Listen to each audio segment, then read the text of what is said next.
Howdy there, folks. Glenn with the Cactus Atlas, and today my truck Slim and I are going to take you on an off-road adventure through Joshua Tree National Park on the Geology Tour Road, what I hear is supposed to be the easiest off-road adventure in the park. Now the main drag that cuts through Joshua Tree is right there. You can see that van driving down the road, and we're kind of on the side near 29 Palms where Jumbo Rocks campground is, where I've been camping the last couple nights. And that road right there on the other side goes to the Queen Mine Trail and another trail in that area, which we did the Queen Mine hike, and you can go see that video if you like. And today we're actually on the other side of the road, and we're going to be doing an 18-mile off-pavement drive through Joshua Tree National Park on a trail they designate 4x4 only after a certain point. We're here. See, there's restrooms there, right where I showed earlier. And you drive down this stretch of road.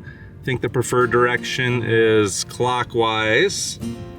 So we're gonna go clockwise, and then we come back the way we came.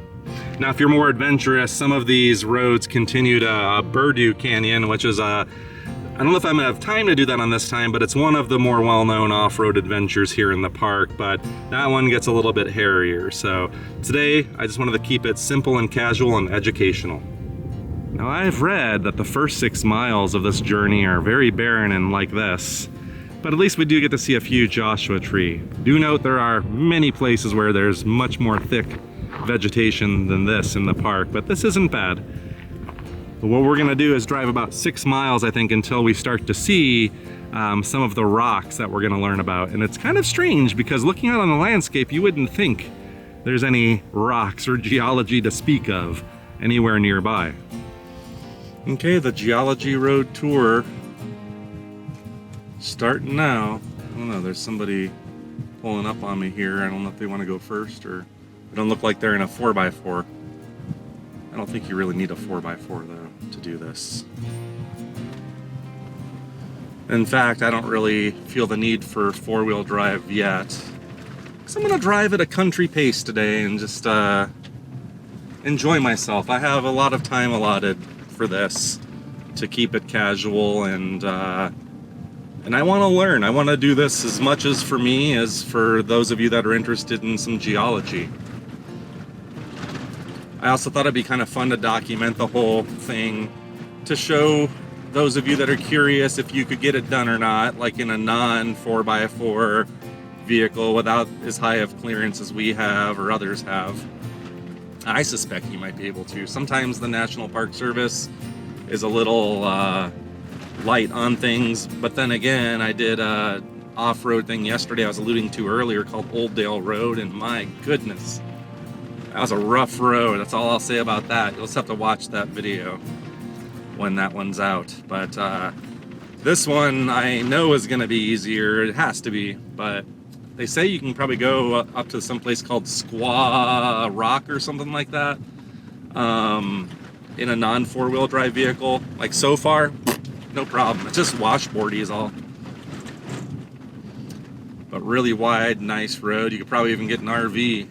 A big RV down to this point, but it should change. And the way this is supposed to work is they're going to be numbered signs. I forget how many of them there are, but there's an accompanying brochure that you can get. There was a box out there that there was supposed to be some in there, but it was empty. Visitor Center probably has some, but I would just go on the internet and just Google Geology Tour brochure. Probably we'll put a link in the description down below to one of the ones that I found that people posted, and I downloaded a PDF to my phone, so we'll be reading at each spot. There's like a paragraph or two. I'll read it and then summarize to you what it says, or narrate to you what it says. I don't know, I haven't decided yet. Kind of having flashbacks to Aho Mountain Drive, that episode, but the difference is today we're not talking so much about plants as we are about rocks.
I see some rocks coming up pretty soon. And I wonder if that's our first little stop. So there you go. Yeah, you see those really large boulders there. It's an icon. It's the staple, I would say. You take the Joshua trees and the rocks, put them together, and that's the what most people think of when they think of Joshua Tree that have been here, I would say. Even though the park is immense and it's comprised of two deserts, the Mojave Desert and I think it's the Colorado Desert, and they look very different. And in fact, yesterday's off-road adventure on Old Dale Road went through the other type, and it's not as, I don't think it's as pretty or iconic looking as this. In fact, it's pretty barren at times, just creosote. And this might be our first post for our geology tour. Well, this is post number 4.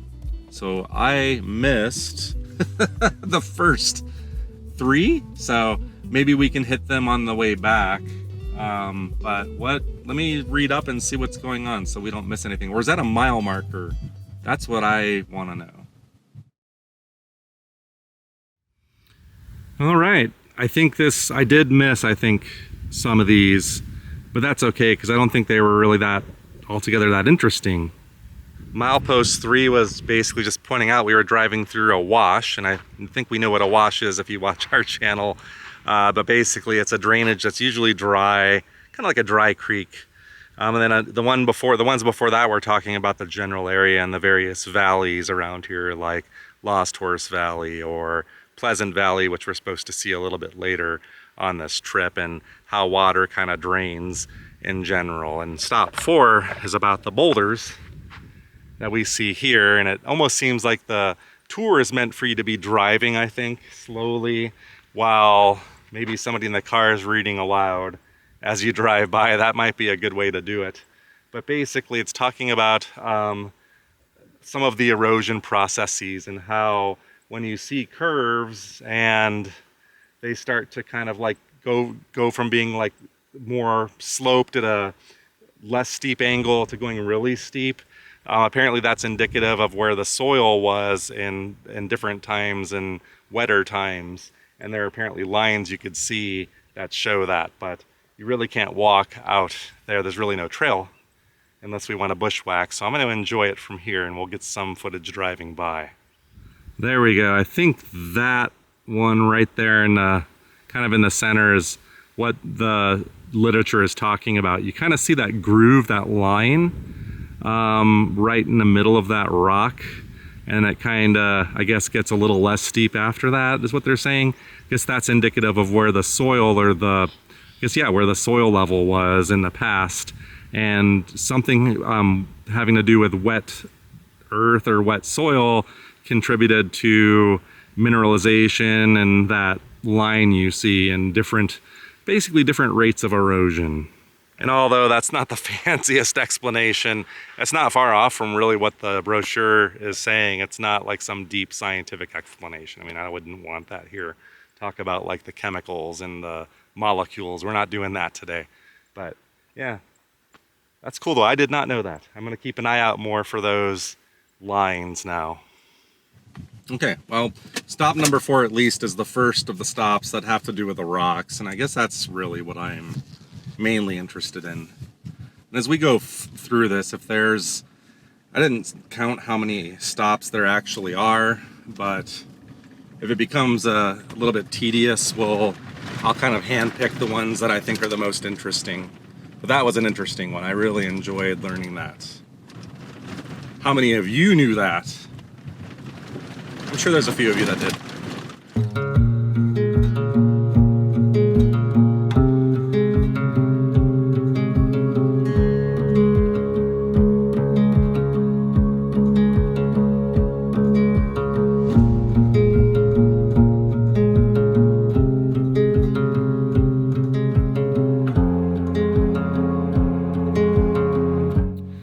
Here we are at stop number 5, and I thought this was an interesting one, and the subject matter is on both sides of the road. We're facing forward when I'm in my truck so you couldn't see it, but you got piles of rocks basically is what we're talking about, or rock piles. And they're everywhere when you really look. So that is the subject matter. And we'll go to the other side of the road in a second, but you can see all sorts of like rock piles. It's a really good vantage point where you see them all over, pile after pile of varying sizes. We're gonna talk about how those come to be. Now let's turn on this side and see if we can get a good view. I bet you well, you're gonna see plenty of this throughout the whole drive, so ponder this whenever we see the rocks, what I'm gonna tell you. I'm gonna try to go to this hill up here in Bushwhack and watch for snakes and other stuff. Now this is a better view, and I could see the road's gonna take us that way too, but that rock material is granite. It's known as Monzo granite, according to the brochure. And I think that would make a really good name for a band, Monzo Granite. But you see those piles, like pile after pile. It's really interesting. So the way this stuff comes to be is it used to be about 15 miles under the earth. And it used to be a drive from molten lava. That used to be molten lava, it cooled, turned into granite. And then as the surface was eroding, eventually the rock would come into contact with groundwater underground that would start to erode and form cracks and the rounder shapes you see. And then eventually the earth would weather away, exposing this stuff that was already eroding underground because of groundwater. And then you have ice and wind and other forces further smoothing things out over time. And it mentions that the surrounding mountains are not made of that same material, but they are made of gneiss. I think that's how you pronounce that, G-N-E-I-S-S. Trying to remember my earth science. It was one of my favorite courses when I was young in high school. All right, any prospectors out there? Are these trumpet plants? And is this the thing you wanna look for if you're wanting gold? I see lots of quartz all over here. This looks like a gemstone. Not really nice, but a nice little crystal on that. Anyway, thought that was interesting. I could be wrong though. So stop number 5 was devoted to the how the granite is formed, and stop number 6 I read ahead. I think we're gonna see it. You already technically just saw it when we saw the round boulders up there. It talks about basically how do the boulders get their roundness. So what I think I'll do is discuss that as we drive. And I may not necessarily stop unless there's an excellent specimen to show you, but basically the way these things get their roundness is interesting. So as the granite cools underground, it can form almost perfectly horizontal cracks in the rock, and fault lines and things like that might also contribute to that. So as it rises to the surface and groundwater mixed with a little bit of carbon dioxide starts to get in, and vertical cracks are formed, in combination with the horizontal cracks, you basically get cubes almost, like not perfect cubes, but cube-like rocks. And then once they come up and there's more erosion of the water and carbon dioxide, that's basically taking the rock and breaking it down in the grains of rock. The corners erode the fastest. And that's really where the roundness comes from. And it tries to get you to think about it like an ice cube melting, like from all corners, coming into a more round spherical shape. So all around you, you see evidence of this. Wow. Now it's just the time of the presentation where I just gawk at the landscape and just say, cool, look at that, wow. It also almost looks like a volcano, doesn't it? That protuberance there. All right, here's a signpost. Is that stop number 6 that I just told you about. It is. But you know what? I think I could get out on foot here just because I want to explore and get some photos. So that's a good enough reason. But now at least you know I don't have to sit there and tell you about why these rocks are so round. Now we just enjoy them. We were just up on a hill somewhere there looking at these things from up high, and now we're right in the middle of it all, amongst them all. And it's beautiful. It's absolutely fantastic. Whoever came up with this idea, I commend you. It's almost like there's walls of them, and you kind of see, if you really think about it, where they're still joined together.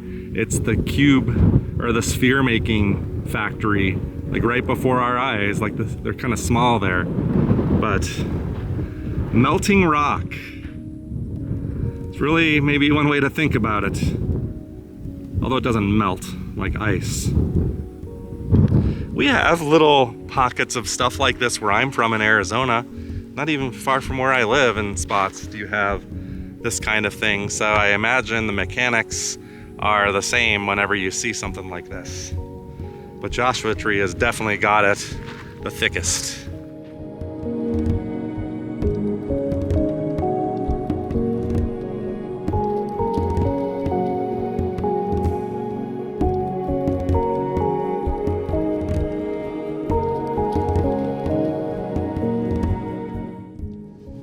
Our next stop, which is stop number 7, I think there's 16 total. I peeked ahead, so we're almost halfway through the stops. So stop number 7 is Malpai Hill, and I think it's these twin dark peaks that I think we were driving down. I referred to something as that looks like a volcano. Well, I think it does have to do with volcanism, actually. Aha! This is stop number 7. This is the a better vantage point actually for this, which is what I was hoping. Let's go take a look. So those two bumps there, I think that's Malpai Hill, or one of them is Malpai Hill. I'm not sure if the whole structure is Malpai Hill, but that's what I refer to up the ways as is that a volcano, a cinder cone or something? And not technically, no. It's the brochure refers to it as a volcanic intrusion. So I would think lava would have pushed up, but it never erupted. But it's mainly composed of black basalt rock, which you can definitely see the difference in color between that and the Monzo granite in the foreground. And that does not erode the same way as well as the Monzo granite. So you don't have rock piles, and instead you have a different looking hill behind there. Pretty cool. And we can study this view also. It just completely opened up. Absolutely fantastic, this landscape.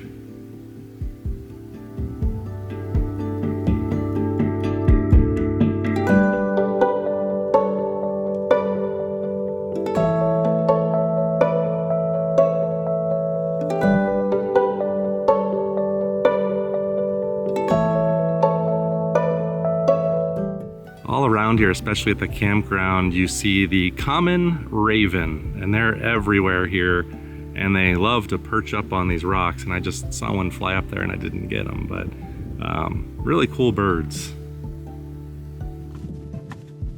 Stop number 7 marked off the list.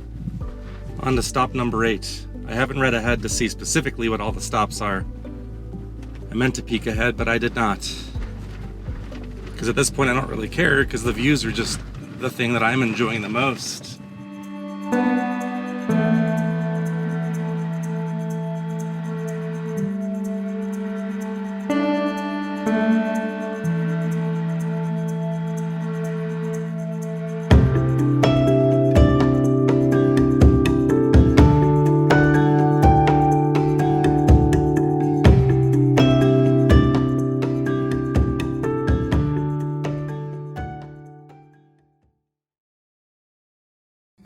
So I must have missed the post for stop number 8, because here we are at stop number 9.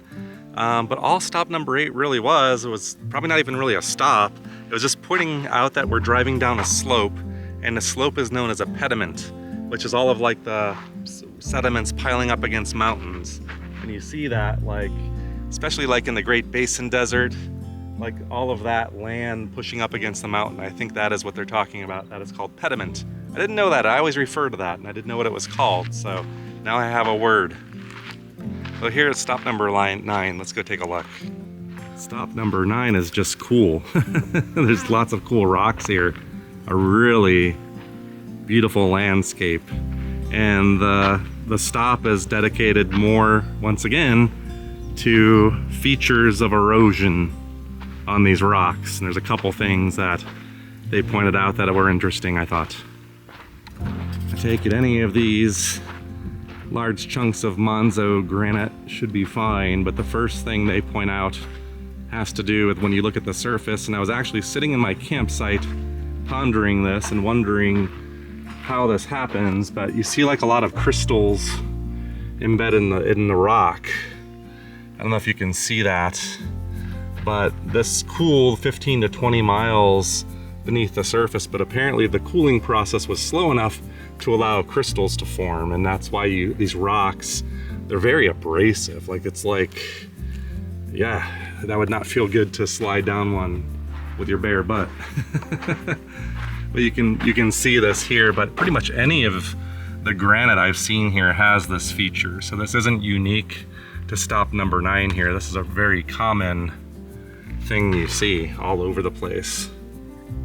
And then the other thing that's mentioned that I think I saw some good examples here is a type of what they call cavernous erosion, which is when water can get into a crack or something like that and basically kind of start boring in, and it creates opportunities for more erosion and creates little cavernous holes and pockmarks and things, and there's some right over here.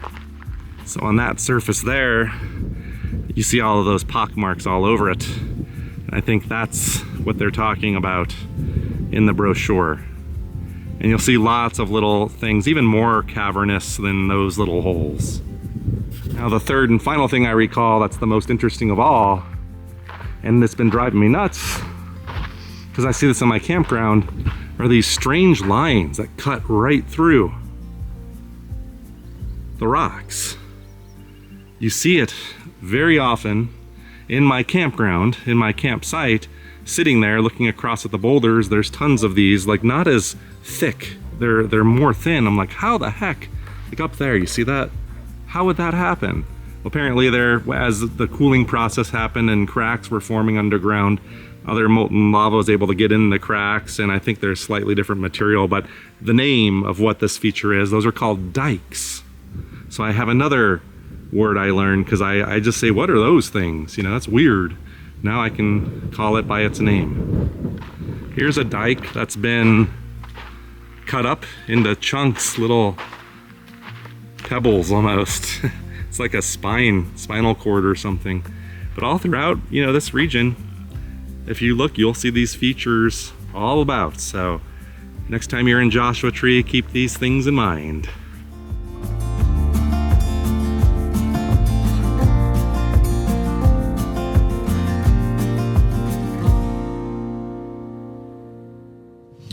All right, let's keep going. I was studying the pamphlet, the brochure, to see what's upcoming, and I think we're gonna drive past the next couple things and I'll explain. One of them talks about this valley we're, I think, looking at down here or about to enter, called Pleasant Valley, just telling you the name of that. Another thing talks about how all the mountains you see around you are full of old mines and were heavily mined back in the day. I think if you've been watching our channel, you know we know that. And you know we have a lot more to explore and to seek out there. And then I know there's some other stuff we'll look into also. But here's where the road starts to get a little crispy. I guess this is where the loop lets out, and it's a one-way loop, which is good because I was like wondering where that was. So if I'm correct, yep, we have now entered the loop portion of our journey. And I'm just wondering, you know, if we're gonna be driving around out here, if we're really gonna get good views of the the cool stuff that I like, the rocks. Another thing they talk about, I don't know, I see a lot of basalt over here, and they were talking about a debris flow. Rocks, I guess, basalt rocks, and I don't know, maybe that's what they were talking about. I kind of skimmed through that one, I admit. It's pretty in a different way, though. There's stop number 10. Let me kind of take a look and see if that is the debris flow one. No, number 10 is just pointing out now, I guess, this is Pleasant Valley that we're looking at. So I don't know if when I was saying over back there was Pleasant Valley is still Pleasant Valley or not, or how the valleys are laid out, but I assume we're in it, or looking into it as we descend. And then 11 is the debris flow, which basically says there's some pinto gneiss, a type of stone, with no patina on it, is what we'd be looking for as we drive by. These regions out here, when we drop, just get brutally hot. So I'm looking for excuses to stay in the car and for this portion. All right, so this is 11. So 11, oh yeah, I think I see what they're talking about. There's like kind of a more grayish rock coming out. It should be in your field of view, and we're gonna do the slight left, and we should orient almost directly at it. That's the debris flow that they're talking about. And I think if that is it, I'm picking it out because it's at a mouth of a canyon, and it does look like there's a canyon there, and it looks different than everything else. Okay, so basically, I think this part of the loop, dare I say it, the stuff to the left is interesting to me, but just looking out onto the flat expanses, I've seen a lot of that yesterday, so I've had my fill. But basically, what one of the stops is going to talk about are the mountains in front of you are littered with mines. And, you know, like I said, we know that one. We're supposed to drive through a playa, and when we get to there, if it's evident, we'll discuss that. We've seen playas before, they're pretty cool. If it's like the sandy kinds, I don't know if it is. And then a couple other things. So what I want to do is kind of just, maybe I'm going to roll this camera on the top, and we're just going to kind of drive through here. And I'll let you enjoy kind of an abbreviated segment as we get through this part.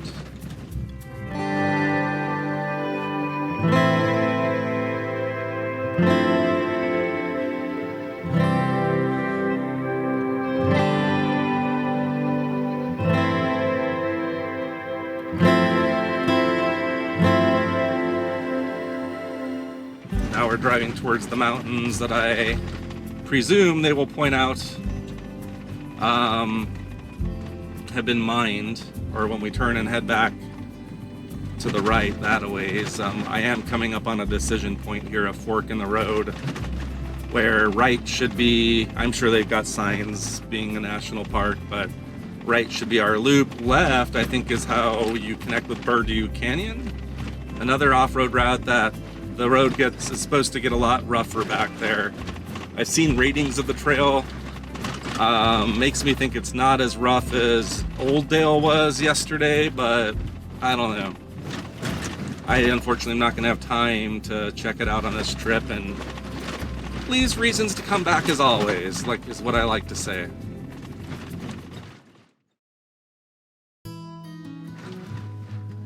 Alright, let me just show you this in case you wanted to come do this. This is that decision point. I was right. Purdue Canyon, Dillon Road to the left, 29 Palms to the right, basically back to the starting point for us. And you can see they've got an exit sign. So I think most people would get it. I don't think most people would have a problem. I didn't even use a map today. The map is in my head. Famous last words.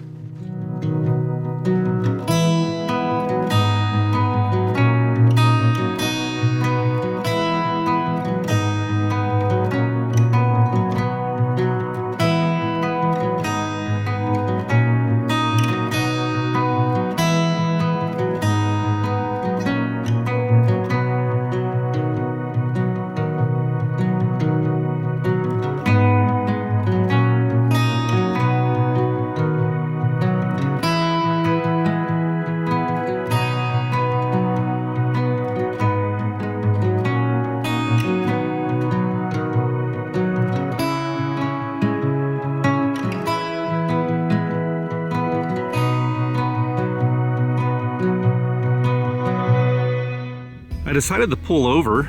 You can see where we came from, down that way along the side of the mountains and then out into this valley right in the middle of it.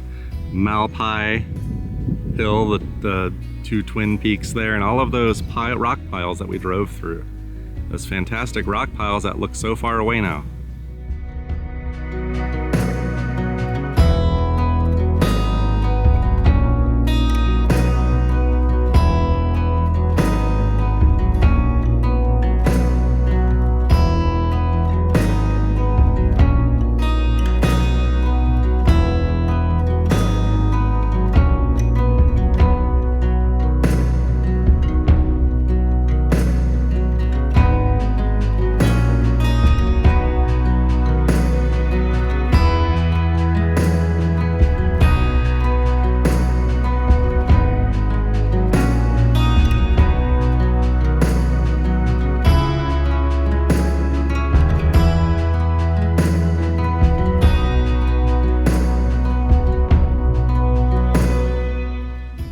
Well, we all of a sudden find ourselves like up against these mountains or foothills back here, and there's is that number 11 or is that a different one? Or if we pass several, that's 14. What the heck is 14?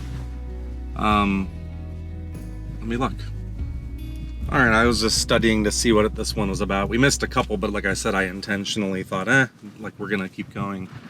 But this is about the rock sticking out of the hill on the left, which is gneiss, which is thought to be the oldest rock in the park, the oldest type of rock in the park, which is about 1.7 billion years old.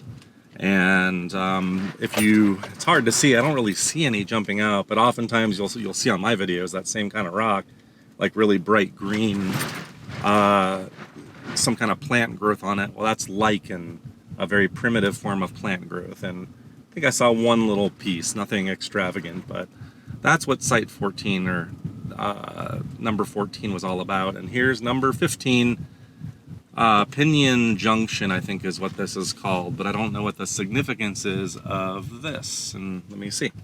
All right, so what number 15 is saying, and I'm oriented in the correct direction for this, is that's a wash. That washes were often used, especially back in the olden times, as roads. They're great roads when they're dry. And basically that canyon up there, if you followed it, there's water somewhere up there that serviced cattle and mining industry in the area back in the day. And this is known as Pinion Junction. And now really all that's left is one more signpost for some kind of panoramic view. So from here, I think it's just really enjoying the off-roading to get back to our starting point. So let's continue, shall we? There's a sign here too, State Route 62 and campgrounds. It doesn't really tell you how far away we are, but we can visualize it. And actually this is a fantastic view coming back down, because you can see the road that we took to get down here now quite clearly. I don't know if this is the viewpoint that they speak of, but if it is, this is better enjoyed from the car in the air condition, if you don't mind me saying so. There's a post here. That's site, this is number 16, and I think it's really just designating the view. I stopped down there and got a really good view looking back up that I think is better than this, although you were down low. What we're really looking at is that way we came in, I think, is really the spotlight here for this. So we're enjoying number 16 every second I drive.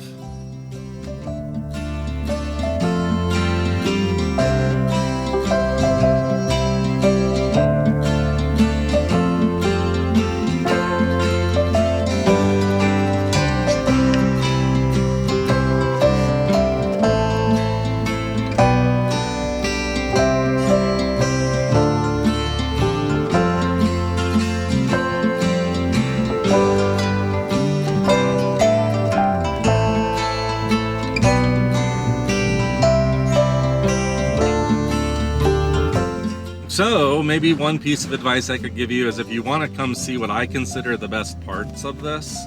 I mean, I don't know if this is common knowledge or people generally say this, but I would think many vehicles could make it to this point, probably with very little issue at all, no issue.